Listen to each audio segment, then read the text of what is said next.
Hey, what's up everybody? This is Barn on 11970, and as always, I thank you guys for watching my video. Alright guys, this is the last video for the night before I call it a day.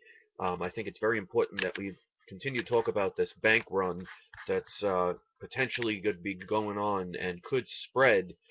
And we know the mainstream media is either not going to talk about this or they're going to hype it down. So if you care about your financial future, if it's not my video you share, please share somebody's video, post it on your Facebook, on your Twitter accounts, post it on your channels, like and share as many as you can. We got to get this information out because I'm going to tell you right now, tomorrow I'm taking as much money as I can out of my bank account. I don't keep much money in the bank anyway, only to pay bills. The majority of my money is in a federal credit union, but I can't use access to a credit card with the credit union that I have. So I have a local bank. I don't go to any of the major banks, and I only keep enough to pay the bills, but I'm going to take out as much as I can, and I recommend that we all do this. We can actually affect the banks by doing this because money talks. And you know what? They say they're not afraid of us. If everybody took all of their money out of the banks, I guarantee you things would start being a little different. But let me read this article, and of course I will post the link. There's many articles you could read on this, but this one is the most recent one, came out about roughly about an hour ago. This is Japan Today, so this is news for them right now. All right, President Nikos Anas, well, I'm not even going to pronounce that. President Nikos will on Monday attempt to persuade Cypriot lawmakers to back an EU bailout deal that slaps a levy on bank savings amid fears of a run on accounts if he fails. In an address to the shell-shocked nation on Sunday night, said that rejecting the EU demands would have seen Cyprus exit the Eurozone and face bankruptcy, which in the long run is probably the best thing that could happen to them. But of course, the government doesn't want that because then they can't continue the Ponzi scheme, and then more and more people will awake. So this is in quotes. I chose the least painful option. Yeah, for the people, not for yourself.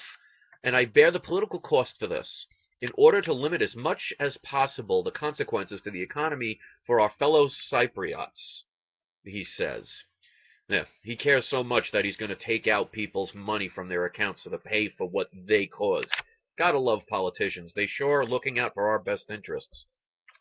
He also vowed to continue to persuade the Euro group of nations, which imposed the harsh conditions, to limit the impact on small depositors.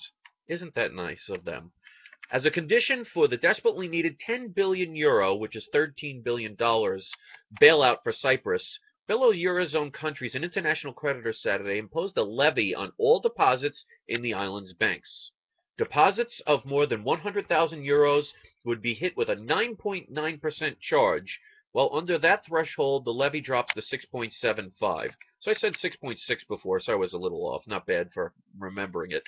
All right, again in quotes, the first choice, rejecting the EU's terms, would have led to a disorderly default as a result of the ECB cutting emergency funding to maintain liquidity in the two largest banks. The second choice, accepting the terms, was very difficult, but controlling and managing the situation, leading to economic stability of the economy. Bullshit alert, I come on that. Cyprus Bank's customers have voiced dismay and anger, which they should, that they alone of the 5 Eurozone member countries forced to seek a bailout so far are expected to help foot the bill. Many countries have economic problems more than Cyprus. Why are they doing this in only Cyprus? Laminated dentist Andreas. I'm not even going to try and pronounce that last name.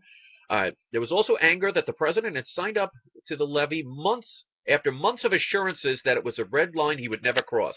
Okay, that should tell you something about your politicians. They love to butter you up. They'll tell you everything that you want to hear. They'll tell you how they're going to do things 5, 10, 15, 20 years down the line, or they're going to get some committees to research stuff. That's their way of saying, we don't really give a crap. You have short-term memory. We're going to distract you with a whole bunch of crap, and we're going to do what we want anyway. They just want you to be smiling at the moment that they bullshit and lie to you. Okay, so let's continue. I feel betrayed. A public sector employee who gave her name only as Elpida told AFP. The president sought to calm bank depositors who were seen lining up outside ATMs, making whatever limited withdrawals of their savings they were allowed. And in quotes, I fully share the unhappiness caused by a difficult and painful decision. Yeah. I wonder if he has a couple of $1,000 in his bank account or a couple of hundred just to feed his family. I'm sure he's feeling the pain. That's why I continue to fight with the Eurogroup and amend their decisions in the coming hours to limit the impact on small depositors, the president said.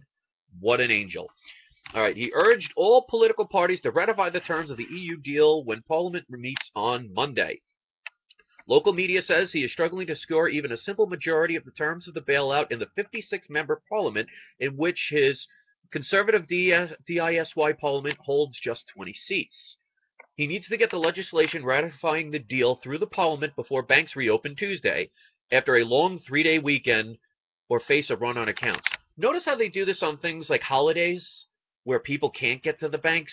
Notice a trend how they do these things, people? Very sneaky. We should be expecting that at this point. All right, let me skip down. Well, that's pretty much it. There's a little bit more, but you could read it. I don't want to make it too long. If you want to check the video, you can. I'm going to tell you right now, if you have a lot of money in the banks, this is what you have two options. You can leave it in there and take your chances and hope it never gets to here, and here is wherever you are, or you can take it out and not have to worry, and if you need to, leave a little bit in because you might have to pay a bill or two, leave the bare minimum. But this is going to be something that could potentially follow around the world. And that's the best way to hit the people in power, the banks. You take out the money, they start to lose control, the power starts slipping through their fingers.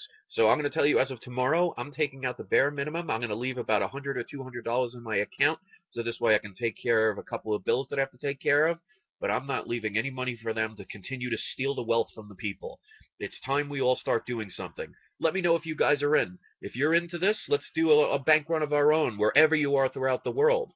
Why wait until it comes to the point where you go to check your ATM and it says, sorry, closed?